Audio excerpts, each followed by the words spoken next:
ଅଳ୍ପ ଏଜୁକେସନ୍ ଚ୍ୟାନେଲରେ ମୁଁ ଆଲୋକ ଆପଣମାନଙ୍କୁ ସ୍ୱାଗତ କରୁଛି। ତ ଏହି ଭିଡ଼ିଓଟି ସମସ୍ତ ଯେଉଁମାନେ ରିସେଣ୍ଟଲି ଆଡ଼ମିସନ୍ କରିବା ପାଇଁ ବାହାରିଛନ୍ତି ସେମାନଙ୍କ ପାଇଁ ମହତ୍ତ୍ୱପୂର୍ଣ୍ଣ। ଖାସ୍ କରିକି ଯେଉଁମାନେ ପିଜି କୋର୍ସ ମାନେ ପୋଷ୍ଟ ଗ୍ରାଜୁଏଟ୍ କୋର୍ସ କିମ୍ବା ମାଷ୍ଟର ଇନ୍ ଆର୍ଟ୍ସ କୋର୍ସ କରିବାକୁ ଚାହୁଁଛନ୍ତି ଡିଷ୍ଟାନ୍ସ ମୋଡ଼ରେ ସେମାନଙ୍କ ପାଇଁ ଭିଡ଼ିଓଟି ମହତ୍ତ୍ୱପୂର୍ଣ୍ଣ ରହିବ। ତ ଯେଉଁମାନେ ଓଏସ୍ୟୁ ମାନେ ଓଡ଼ିଶା ଷ୍ଟେଟ୍ ଓପନ୍ ୟୁନିଭର୍ସିଟି କିମ୍ବା ଇଗ୍ନୋ କିମ୍ବା ଡିଡିସିରେ ଆଡ଼ମିସନ୍ କରିବା ପାଇଁ ବାହାରିଛନ୍ତି ତ ଟୋଟାଲ୍ ମୁଁ ଆପଣଙ୍କର କମ୍ପାରିଜନ୍ ଭିଡ଼ିଓ ନେଇକି ଆସିଛି। କେମିତି ଆପଣ ଭଲ ସ୍କୋର କରିପାରିବେ ତା ବିଷୟରେ ମଧ୍ୟ ଆମେ ଆଲୋଚନା କରିବା। ତ ଭିଡ଼ିଓକୁ ପ୍ରଥମରୁ ଲାଷ୍ଟ ପର୍ଯ୍ୟନ୍ତ ନିହାତି ଦେଖନ୍ତୁ। ଆଉ ଚ୍ୟାନେଲରେ ଯଦି ଆପଣ ନୂଆ ଅଛନ୍ତି ଚ୍ୟାନେଲକୁ ସବସ୍କ୍ରାଇବ୍ କରିଦେବା ସହିତ ସାଙ୍ଗମାନଙ୍କ ମଧ୍ୟରେ ନିହାତି ଇନଫର୍ମେସନ୍‌ଟି ସେୟାର କରିଦେବେ। ତ ଦେଖ ଯେଉଁମାନେ ଆଡ଼ମିସନ୍ କରିବା ପାଇଁ ଇଚ୍ଛୁକ ଅଛ ତ ନିହାତି ଓଏସ୍ୟୁ ଚୁଜ୍ କରିପାରିବ, ଇଗ୍ନୋ ମଧ୍ୟ ଚୁଜ୍ କରିପାରିବ। କିନ୍ତୁ ଡିଡିସିରେ ଯଦି ଆପଣ ଦେଖିବେ ଡିଡିସିରେ କ'ଣ ନା ଆଡ଼ମିସନ୍ କୋର୍ସ ଫି ସବୁଠାରୁ ଅଧିକ। କମ୍ପାରିଜନ୍ ମୁଁ ଆପଣଙ୍କୁ କରଉଛି ପ୍ରଥମେ। ତ ଓଏସ୍ୟୁରେ ଟିକେ କମ୍ ରହିଥାଏ, ପାଖାପାଖି 8,000 ପାଖାପାଖି ଆପଣଙ୍କର ବର୍ଷକୁ ନିଅନ୍ତି। ଇଗ୍ନୋରେ ମଧ୍ୟ ସେଇ ପାଖାପାଖି 8,000 ପାଖାପାଖି ନିଅନ୍ତି, 7,500 8,500 ଏମିତି ସମଥିଙ୍ଗ ରହିଥାଏ। ମାନେ ଆପଣ 7 ଟୁ 8 ମାନେ 7,000 ରୁ 8,000 ଆପଣଙ୍କର କୋର୍ସ ଫି ପଡ଼ିଯାଏ କୋଉଥିରେ? ଯଦି ଆପଣ ପିଜି କୋର୍ସ କରୁଛନ୍ତି ମାନେ ଏମ୍ଏ କୋର୍ସ ଯଦି ଆପଣ କରୁଛନ୍ତି ଓଏସ୍ୟୁରେ କିମ୍ବା ଇଗ୍ନୋରେ। କିନ୍ତୁ ଡିଡିସିରେ ଯଦି ଆପଣ କମ୍ପାରିଜନ୍ କରିବେ ଡିଡିସିରେ ଆପଣ ପାଖାପାଖି 16,000 ପାଖାପାଖି ଦେବାକୁ ପଡ଼େ ବର୍ଷକୁ। ଏଇଟା ମଧ୍ୟ ଆପଣ ଚେକ୍ କରିପାରିବେ। ତ ଟିକେ ଅଧିକ କୋର୍ସ ଫି ଥାଏ ଉତ୍କଳରେ। ଏହା ସହିତ ତାଙ୍କର ଖାତା ଚେକିଂରେ ମଧ୍ୟ ବହୁତ ଷ୍ଟ୍ରିକ୍ଟ ଥାଏ। ତ ସେଠି ପରସେଣ୍ଟେଜ୍ ମଧ୍ୟ ବହୁତ କମ୍ ରହିଥାଏ। ଏଇଟା ଷ୍ଟୁଡେଣ୍ଟମାନେ ମଧ୍ୟ କମେଣ୍ଟରେ ମେନସନ୍ କରିପାରିବେ ଯେଉଁମାନେ ଆଡ଼ମିସନ୍ କରିଛନ୍ତି, ଯେଉଁମାନେ ପାସ୍ ଆଉଟ୍ ହେଇଛନ୍ତି। ଅଲରେଡି ସମସ୍ତଙ୍କଠୁ ସଜେସନ୍ ନେଲା ପରେ ଆପଣଙ୍କର ଏଇ ଭିଡ଼ିଓଟି ବନଉଛି। ତ ଲାଇକ୍ କରିବା ସହିତ ସାଙ୍ଗମାନଙ୍କ ମଧ୍ୟରେ ନିହାତି ଇନଫର୍ମେସନ୍‌ଟି ସେୟାର କରିବ।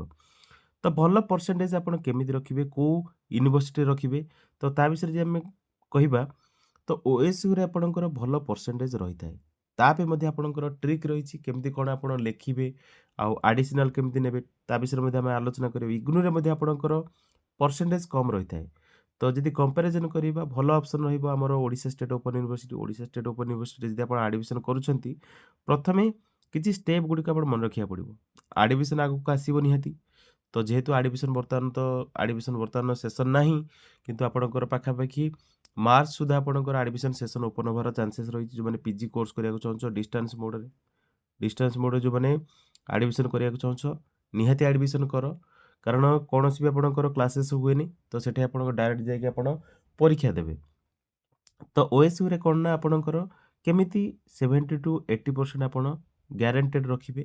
ତାର ଷ୍ଟେପ୍ ହେଲା ତ ଆପଣଙ୍କୁ ଆଡ଼ିସନାଲ୍ ଆଟାଚ୍ କରିବାକୁ ପଡ଼ିବ। ଆଡ଼ିସନାଲ୍ ଆପଣଙ୍କର କ'ଣ? ଯଦି ଆପଣ ଲେଖୁଛନ୍ତି, ପ୍ରଥମେ ଆପଣଙ୍କର ଯେଉଁ ଷ୍ଟେପ୍ ଗୁଡ଼ିକ ଆପଣ ଫଲୋ କରିବେ, ତାର ଡେଫିନେସନ୍ ଟିକେ ଭଲରେ ଲେଖିବେ। ତା ସହିତ ଆପଣଙ୍କର ଲାଷ୍ଟ ପାର୍ଟ ମଧ୍ୟ ଭଲରେ ଲେଖିବେ। କାରଣ ଆପଣଙ୍କର ସବୁ ଡେସ୍କ୍ରିପ୍ଟିଭ୍ ଟାଇପ୍‌ର ରହିଥାଏ। ତ ଆପଣଙ୍କ ଲଙ୍ଗ୍ ଟାଇପ୍ କୋଶ୍ଚିନ୍ ସବୁ ଆସେ। ତ ଷ୍ଟେପ୍‌ରେ ଆପଣଙ୍କର କ'ଣ ନା ପ୍ରଥମେ ମୁଁ ଆପଣଙ୍କୁ ଗୋଟେ ଜିନିଷ କହିବି, ଯେଉଁମାନେ ନୂଆ ଆଡ଼ମିସନ୍ କରିବା ପାଇଁ ବାହାରିଛ 70 ଟୁ 80% ଆପଣଙ୍କୁ ରଖିବାକୁ ବି ହେଲେ ତ ପଢ଼ିବାକୁ ତ ପଡ଼େ। ଭଲ ଭଲ ବହି ଆପଣଙ୍କର ଓଏସ୍ୟୁ ପ୍ରୋଭାଇଡ୍ କରିଥାଏ।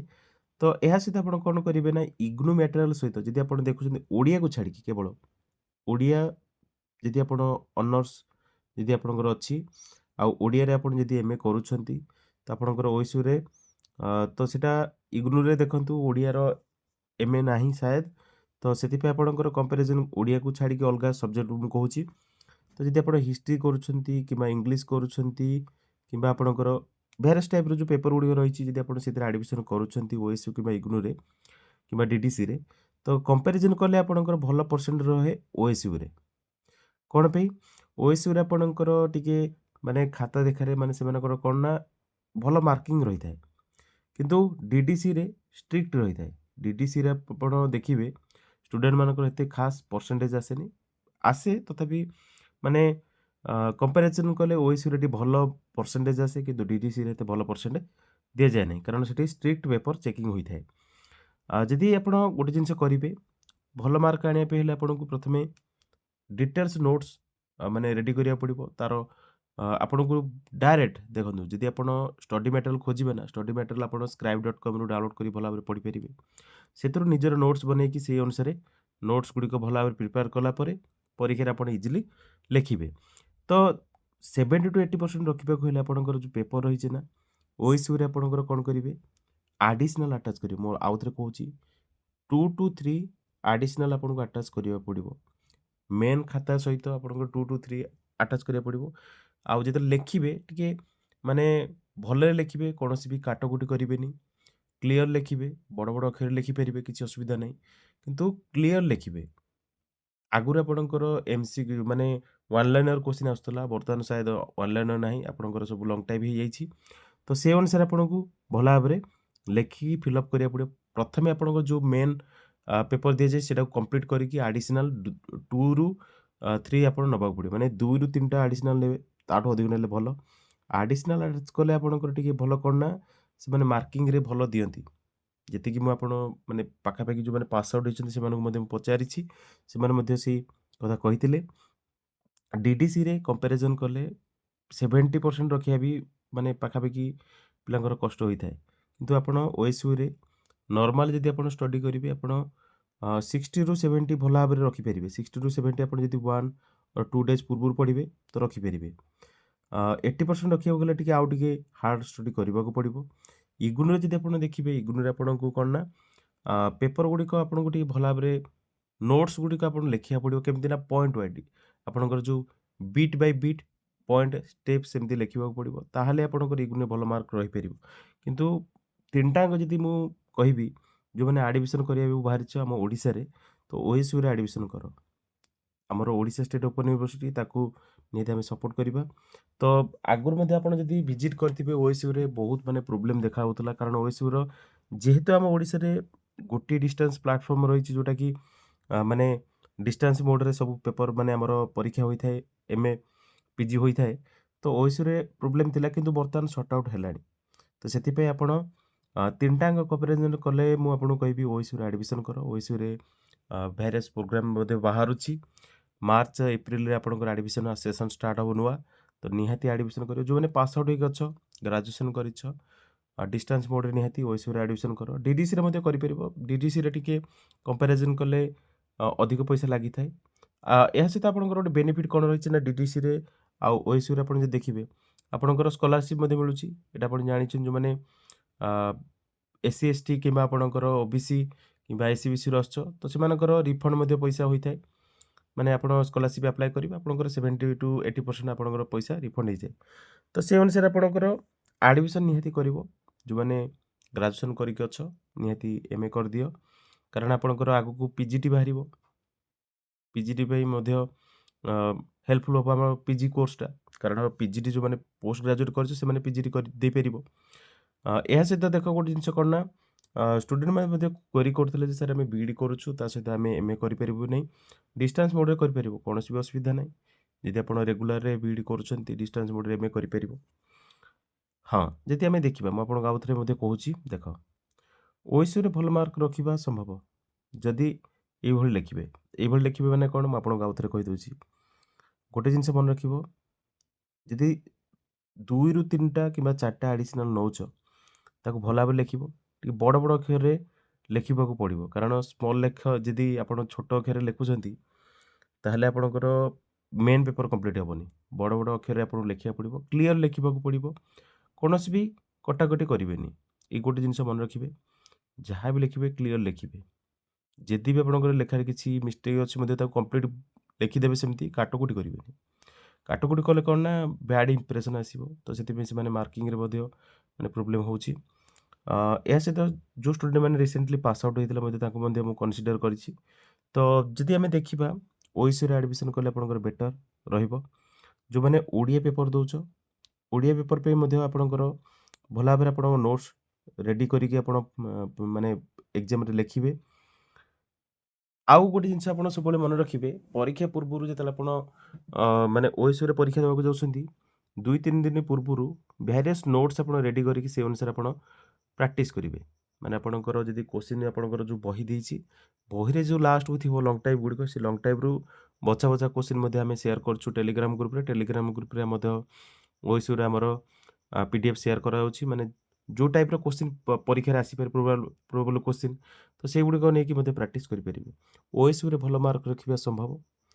ଯଦି ଆପଣଙ୍କର କିଛି ସଜେସନ୍ ମଧ୍ୟ ରହିଛି ମଧ୍ୟ ଆପଣ କମେଣ୍ଟରେ ମେନସନ୍ କରିପାରିବେ। ଆଉ କମ୍ପାରିଜନ୍ ତ ଅଲରେଡି ମୁଁ ଆପଣଙ୍କୁ କରିସାରିଛି, କହିସାରିଛି ଯେ ଡିଡିସିଇ, ଡିଡିସିଇ ଯୋଉଟାକି ଆମେ ଉତ୍କଳ ୟୁନିଭର୍ସିଟି କହୁଛେ, ଓକେ, ଉତ୍କଳ ୟୁନିଭର୍ସିଟିର କୋର୍ସ ଫି ସବୁବେଳେ ଅଧିକ। କୋର୍ସ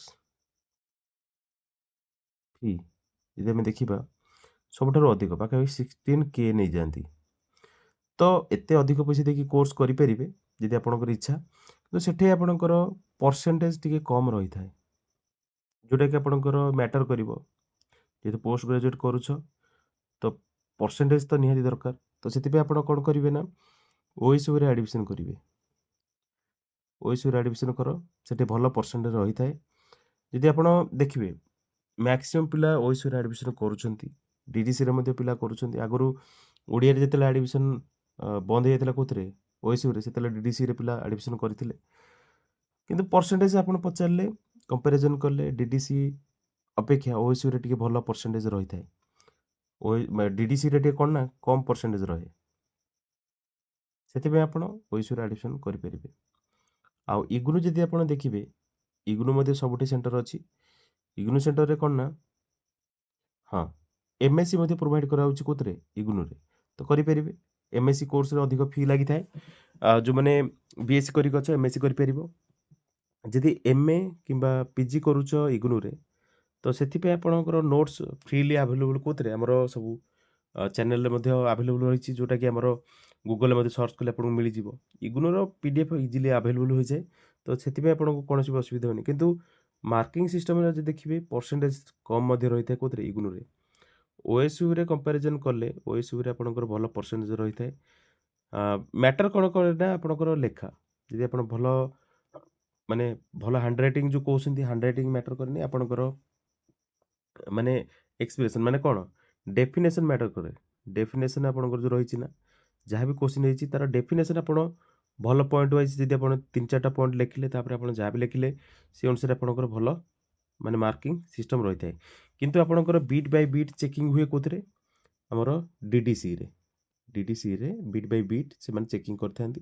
ତେଣୁ ଆପଣଙ୍କ ସେଠି ଭଲ ପରସେଣ୍ଟେଜ ମିଳେନି। କିନ୍ତୁ ଯଦି ଆପଣ ଦେଖିବେ କମ୍ପାରିଜନ କଲେ ଓଏସିୟୁରେ ଆପଣଙ୍କ ଭଲ ପରସେଣ୍ଟ ମିଳିଥାଏ।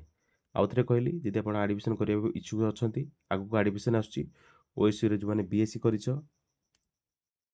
କିମ୍ବା ବିଏ କରିଛ କିମ୍ବା ବିକମ୍ କରିଛ କିମ୍ବା ଏନି ଅଦର ଯଦି ଗ୍ରାଜୁଏସନ୍ କରିଛ ତ ଆଡମିସନ୍ ଓଏସିୟୁରେ କରିପାରିବ। କୌଣସି ବି ଅସୁବିଧା ନାହିଁ। ଯଦି ଆପଣ ଏଇଠି ଗୋଟେ ଜିନିଷ ଷ୍ଟୁଡେଣ୍ଟ ମାନେ ମଧ୍ୟ କହିପାରିବେ ଯେ ସାର୍ ଆମେ ବିଏସସି କରିଛୁ ଏମଏ କରିପାରିବୁ କି ହଁ କରିପାରିବ କିଛି ଅସୁବିଧା ନାହିଁ। ଏମଏ ଇଂଲିଶରେ କର ଓକେ। ନହେଲେ ଆପଣ ଯଦି ଆପଣ ଓଡ଼ିଆ ସବଜେକ୍ଟ ଥିବ ତାହେଲେ ଆପଣଙ୍କର ଓଡ଼ିଆରେ ମଧ୍ୟ କରିପାରିବ। ଆଉ ଯଦି ବିଏ କରିଛ ଏମଏ କିଛି ଅସୁବିଧା ନାହିଁ ଏମଏ ଏନି ସବଜେକ୍ଟରେ କରିପାରିବ। ଆଉ ଗୋଟେ ଜିନିଷ ଯୋଉମାନେ ବିଟେକ୍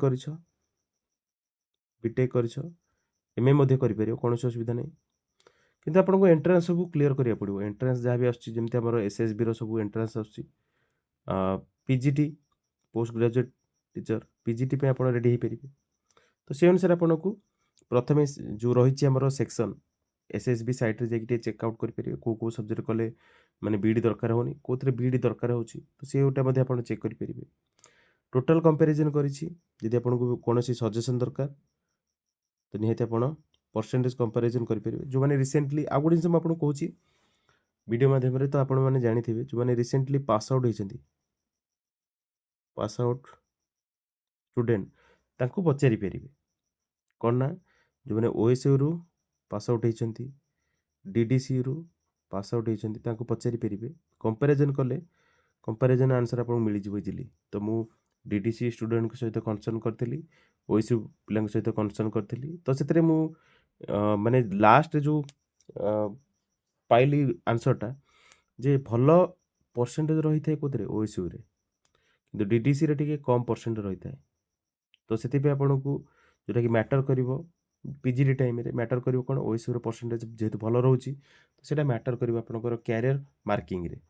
ତେଣୁ ଓଏସିୟୁରେ ଆଡମିସନ ଆପଣ କରିପାରିବେ କୌଣସି ଅସୁବିଧା ନାହିଁ। ଓଏସିୟୁରେ ଆପଣ ଆଡମିସନ କରିପାରିବେ ଆଗକୁ ଆଡମିସନ ଆସୁଛି। ତ ଯଦି କିଛି ସଜେସନ ଆପଣଙ୍କର ରହିଛି ତ ନିହାତି ଆପଣ କମେଣ୍ଟରେ ମେନସନ୍ କରିପାରିବେ। ତାର ରିପ୍ଲାଏ ମଧ୍ୟ ମୁଁ କରିବି। ନିହାତି ଆପଣଙ୍କର ସଜେସନ୍ ଅପେକ୍ଷାରେ ରହିଲି। So that's all in this video. Thanks for watching. ଜୟ ଜଗନ୍ନାଥ।